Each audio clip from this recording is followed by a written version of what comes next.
Vaya ya te vagina, va para mí se vengue, va a esa mañana fin de semana, va a moñe prohina con semana especial la cristiandad o celebrar la semana de la pasión, de la muerte y resurrección de Jesús. Pero si año que está sin bien va es para Jesús y a que prohina va a cruzó en los últimos momentos de coebeco Viernes Santo ya es upe árabe. Capítulo 23 del Evangelio de Lucas. Versículo 33-34.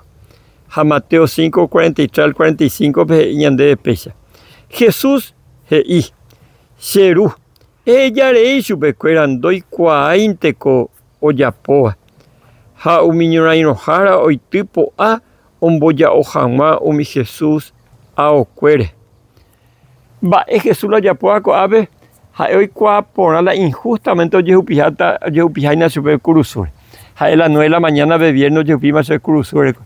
Jaupe árabe, oñembo, mi enemigo cuer.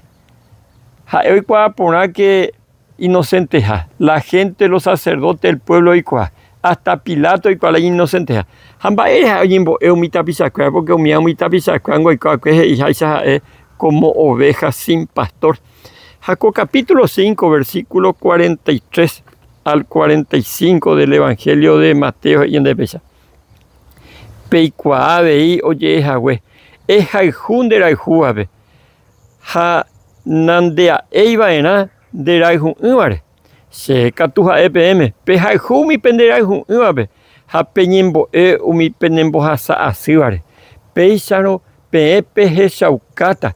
Peya peyoguaja penderu ivaga peguape. Ja enico ojeya cuarají oyope peteincha iñañaba y mangatúa pe mara. Ha ogueru ama hembia popora ha hembia povaíba pe mara. Allí van hoy por el tren de llama eso ya po. Va esa opípico Jesús co apela oñembo el enemigo.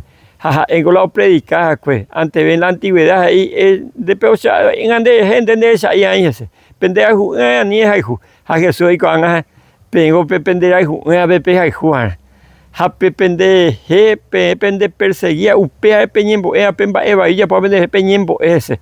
A Jesús cuando chu que andemba esa pandea se ya por hacer peñembo. Con Semana Santa vengo y por ahí tañen voy a mí ñaño perdón mi de apisar ya yo a cuendi ya puta de agua pube pe Jesús ñane perdona a güey se ñandebe ya ña perdona mi ahí peñandera pisar pepe ofensa o publicar cuende. Allí vengo y por ahí tengo pues la en Semana Santa la ya por. Ni hagan ya por mí pues ya te has por ahí tengo Semana Santa se venga.